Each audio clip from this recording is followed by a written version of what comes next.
वक्त एक कार्यक्रम में प्रधानमंत्री मोदी बोल रहे हैं, आपको सीधा वहीं लिए चलते हैं। देश में जहां एक और जुडिशरी की भूमिका संविधान संरक्षक की है, वहीं लेजिस्लेचर नागरिकों की आकांक्षाओं का प्रतिनिधित्व करता है। मुझे विश्वास है कि संविधान की इन दो धाराओं का ये संगम, ये संतुलन देश में प्रभावी और समयबद्ध न्याय व्यवस्था का रोडमैप तैयार करेगा। मैं आप सभी को इस आयोजन के लिए हृदय से शुभकामनाएं देता हूं। साथियों, मुख्यमंत्रियों और मुख्य न्यायाधीशों की ज्वाइंट कॉन्फ्रेंस पहले भी होती आई है और उनसे हमेशा देश के लिए कुछ न कुछ नए विचार भी निकले हैं। लेकिन ये इस बार ये जो आयोजन अपने आप में और भी ज्यादा खास है। आज ये कॉन्फ्रेंस एक ऐसे समय में हो रही है जब देश अपनी आजादी का अमृत महोत्सव मना रहा है। आजादी के इन 75 सालों ने जुडिशरी और एग्जीक्यूटिव दोनों के ही रोल्स और रिस्पांसिबिलिटीज को निरंतर स्पष्ट किया है। जहां जब भी जरूरी हुआ, देश को दिशा देने के लिए ये रिलेशन लगातार इवॉल्व हुआ है। आज आजादी के अमृत महोत्सव में जब देश नए अमृत संकल्प ले रहा है, नए सपने देख रहा है, तो हमें भी भविष्य की तरफ देखना होगा। 2047 में जब देश अपनी आजादी के 100 साल पूरे करेगा, तब हम देश में कैसी न्याय व्यवस्था देखना चाहेंगे। हम किस तरह अपने जुडिशियल सिस्टम को इतना समर्थ बनाएं कि वो 2047 के भारत की आकांक्षाओं को पूरा कर सके, उन पर खरा उतर सके। ये प्रश्न आज हमारी प्राथमिकता होना चाहिए। अमृत काल में हमारा विजन एक ऐसी न्याय व्यवस्था का होना चाहिए जिसमें न्याय सुलभ हो, न्याय त्वरित हो और न्याय सबके लिए हो। साथियों, देश में न्याय की देरी को कम करने के लिए सरकार अपने स्तर से हर संभव प्रयास कर रही है। हम जुडिशियल स्ट्रेंथ को बढ़ाने के लिए प्रयास कर रहे हैं। जुडिशियल इंफ्रास्ट्रक्चर को बेहतर करने की कोशिश चल रही है। केस मैनेजमेंट के लिए आईसीटी के इस्तेमाल की शुरुआत भी की गई है। सबऑर्डिनेट कोर्ट्स और डिस्ट्रिक्ट कोर्ट से लेकर हाई कोर्ट तक वैकेंसीज को भरने के लिए भी प्रयास हो रहे हैं। साथ ही जुडिशियल इंफ्रास्ट्रक्चर को मजबूत करने के लिए भी देश में व्यापक काम हो रहा है। इसमें राज्यों की भी बहुत बड़ी भूमिका है। साथियों, आज पूरी दुनिया में नागरिकों के अधिकार के लिए, उनके सशक्तिकरण के लिए टेक्नोलॉजी एक इंपॉर्टेंट टूल बन चुकी है। हमारे जुडिशियल सिस्टम में भी टेक्नोलॉजी की संभावनाओं से आप सब परिचित हैं। हमारे ऑनरेबल जजेस समय समय पर इस विषय विमर्श को आगे भी बढ़ाते रहे हैं। भारत सरकार भी जुडिशियल सिस्टम में टेक्नोलॉजी की संभावनाओं को डिजिटल इंडिया मिशन का एक जरूरी हिस्सा मानती है। उदाहरण के तौर पर ई कोर्ट्स प्रोजेक्ट को आज मिशन मोड में इंप्लीमेंट किया जा रहा है। सुप्रीम कोर्ट ई कमेटी के मार्गदर्शन में जुडिशियल सिस्टम में टेक्नोलॉजी इंटीग्रेशन और डिजिटाइजेशन का काम तेजी से आगे बढ़ रहा है। मैं यहां उपस्थित सभी मुख्यमंत्रियों और हाईकोर्ट के सभी चीफ जस्टिस से भी आग्रह करूंगा कि इस अभियान को विशेष महत्व दें, इसे आगे बढ़ाएं।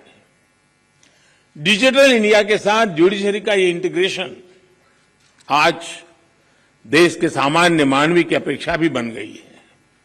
आप देखिए, आज कुछ साल पहले डिजिटल ट्रांजैक्शन को हमारे देश के लिए असंभव माना जाता था। लोगों को लगता था, लोग शक करते थे, अरे ये हमारे देश में कैसे हो सकता है। और ये भी सोचा जाता है इसका स्कोप केवल शहरों तक ही सीमित रह सकता है, उससे आगे बढ़ नहीं सकता है। लेकिन आज छोटे कस्बों और यहां तक गांवों में भी डिजिटल ट्रांजैक्शन आम बात होने लगी है। ये पूरे विश्व में पिछले साल जितने डिजिटल ट्रांजैक्शन हुए उसमें से 40% डिजिटल ट्रांजैक्शन भारत में हुए हैं।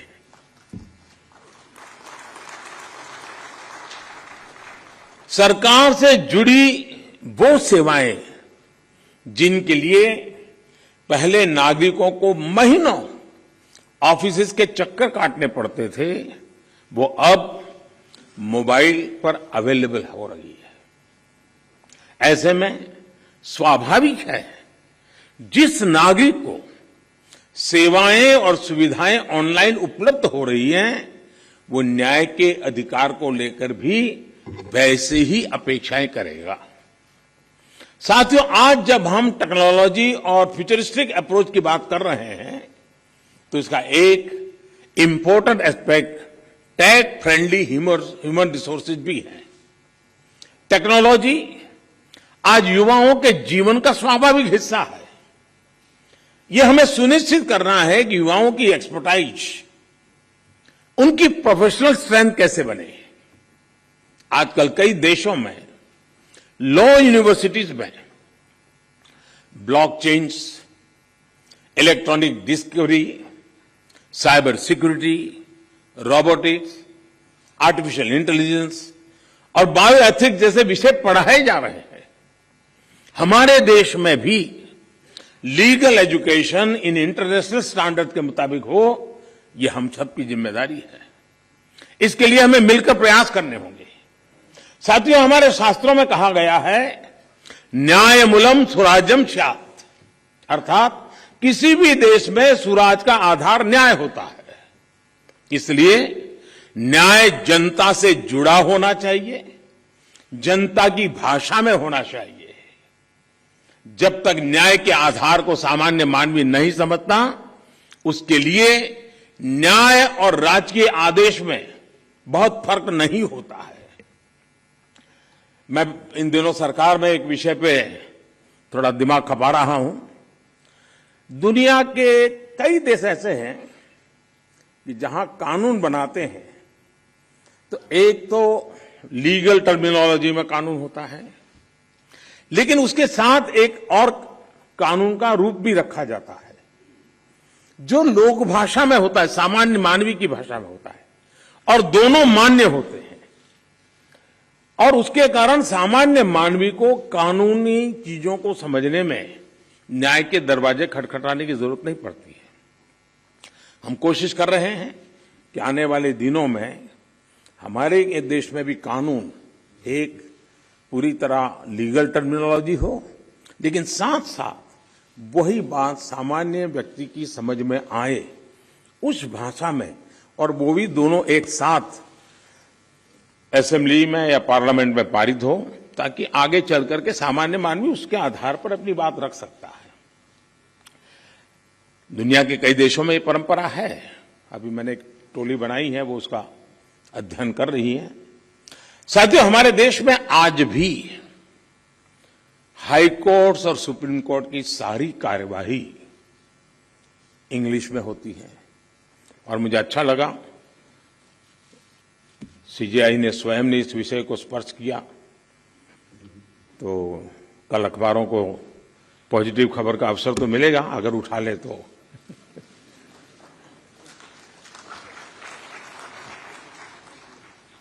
नहीं, उसके लिए बहुत इंतजार करना पड़ेगा। साथियों, एक बड़ी आबादी को न्यायिक प्रक्रिया से लेकर फैसलों तक को समझना मुश्किल होता है। हमें इस व्यवस्था को सरल और आम जनता के लिए ग्राह्य बनाने की जरूरत है। हमें कोर्ट्स में स्थानीय भाषाओं को प्रोत्साहन देने की जरूरत है। इससे देश के सामान्य नागरिकों का न्याय प्रणाली में भरोसा बढ़ेगा, वो उससे जुड़ा हुआ महसूस करेगा। अब इन समय हम एक कोशिश कर रहे हैं कि टेक्निकल एजुकेशन और मेडिकल एजुकेशन मातृभाषा में क्यों नहीं होना चाहिए। हमारे बच्चे जो बाहर जाते हैं, दुनिया की वो भाषा कोशिश करते हैं पढ़ करके फिर मेडिकल कॉलेज की, तो हम हमारे देश में कर सकते हैं। और मुझे खुशी है कई राज्यों ने मातृभाषा में टेक्निकल एजुकेशन, मेडिकल एजुकेशन के लिए कुछ इनिशिएटिव लिए हैं। तो आगे चल करके उसके कारण गांव का गरीब का बच्चा भी जो भाषा के कारण रुकावटें महसूस करता है, उसके लिए सारे रास्ते खुल जाएंगे। और ये भी तो एक बड़ा न्याय है, ये भी एक सामाजिक न्याय है। सामाजिक न्याय के लिए न्यायपालिका के तराजू तक जाने की जरूरत नहीं होती है। सामाजिक न्याय के लिए कभी भाषा भी बहुत बड़ा कारण बन सकती है। साथियों, एक गंभीर विषय सामान्य आदमी के लिए कानून की पेचीदगियां भी है।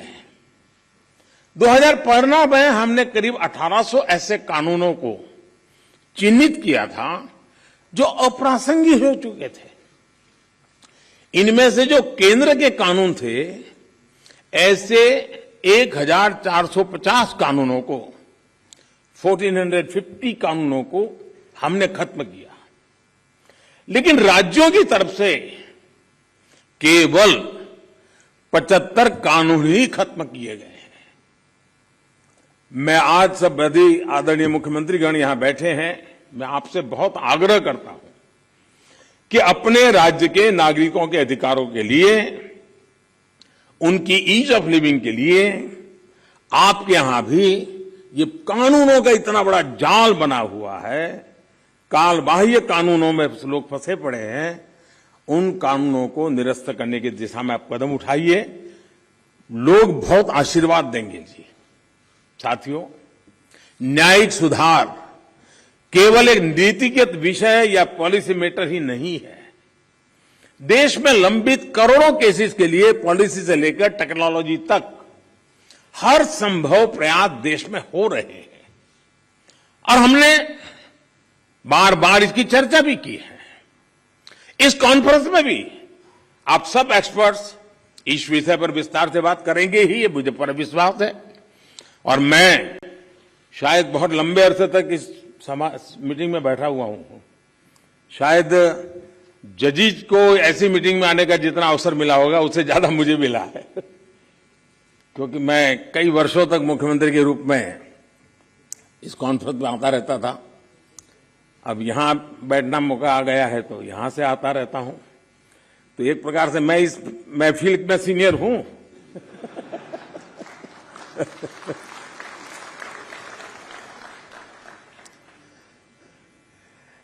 साथियों, इस विषय में जब मैं बात कर रहा था तो मैं मानता हूं कि इन सारे कामों में मानवीय संवेदनाएं जुड़ी हुई है। मानवीय संवेदनाओं को भी हमें केंद्र में रखना ही होगा। आज देश में करीब 3.5 लाख प्रिजनर्स ऐसे हैं जो अंडर ट्रायल है और जेल में है। इनमें से अधिकांश लोग गरीब या सामान्य परिवारों से हैं। हर जिले में डिस्ट्रिक्ट जज की अध्यक्षता में एक कमेटी होती है ताकि इन केसेस की समीक्षा हो सके। जहां संभव हो बेल पर उन्हें रिहा किया जा सके। मैं सभी मुख्यमंत्रियों और हाई कोर्ट के जजेस से अपील करूंगा कि मानवीय संवेदनाओं, उन संवेदनाओं और कानून के आधार पर इन मामलों को भी अगर संभव हो तो प्राथमिकता दी जाए। इसी तरह न्यायालयों में और खासकर स्थानीय स्तर पर लंबित मामलों के समाधान के लिए मध्यस्थता, मीडिएशन भी एक महत्वपूर्ण जरिया है। हमारे समाज में तो मध्यस्थता के जरिए विवादों के समाधान की हजारों साल पुरानी परंपरा है। आपसी सहमति और परस्पर भागीदारी ये न्याय की अपनी एक अलग मानवीय अवधारणा है। अगर हम देखें तो हमारे समाज का वो स्वभाव कहीं न कहीं अभी भी बना हुआ है। हमने हमारी उन परंपराओं को खोया नहीं है। हमें इस लोकतांत्रिक व्यवस्था को मजबूत बनाने की जरूरत है। और जैसे चीफ साहब ने ललित जी की तारीफ की, मैं भी करना चाहूंगा। उन्होंने पूरे देश में भ्रमण किया, हर राज्य में गए इस काम के लिए, और सबसे बड़ी बात है कोरोना काल में गए। साथियों, मामलों का कम समय में समाधान भी होता है, न्यायालयों का बोझ भी कम होता है और सोशल फैब्रिक भी सुरक्षित रहता है। हमने इसी सोच के साथ संसद में मीडिएशन बिल को भी एक अम्ब्रेला लेजिस्लेशन के रूप में भी पेश किया है। अपनी रीच लीगल एक्सपर्टाइज के साथ हम मीडिएशन से सॉल्यूशन की विधा में ग्लोबल लीडर बन सकते हैं। हम पूरी दुनिया के सामने एक मॉडल पेश कर सकते हैं। मुझे पूरा भरोसा है कि प्राचीन मानवीय मूल्यों और आधुनिक अप्रोच के साथ इस कॉन्फ्रेंस में ऐसे सभी विषयों पर आप सब विद्वज्जन विस्तार से चर्चा करके, मंथन करके उस अमृत को लाओगे जो शायद आने वाली पीढ़ियों तक काम आएगा।